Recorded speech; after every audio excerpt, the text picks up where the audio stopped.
tine iar și iar mare albastră. Până mă voi stinge îți voi spune doar acasă. Singur cu tine simt că problemele mă lasă. Și noi doi vom discuta tot timpul despre tot ce mă apasă. Despre griji, bucurii, despre viață, despre fata de care ți-am zis că o iau de nevastă. Ne vedem mai rar, să nu crezi că nu-mi pasă. N-am să las niciodată destinul să ne descoase. Și la tine mă întorc de oriunde aș fi. La tine mă întorc în fiecare zi. La tine mă întorc de oriunde aș fi. Știu că întotdeauna mă vei primi.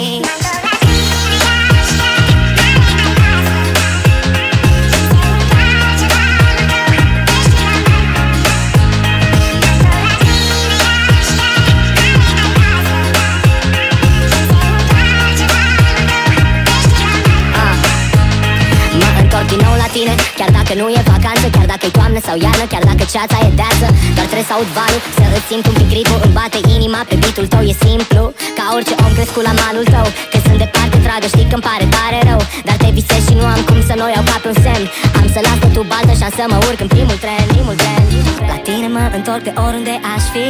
La tine mă întorc în fiecare zi. La tine mă întorc de oriunde aș fi. Știu că întotdeauna mă vei primi.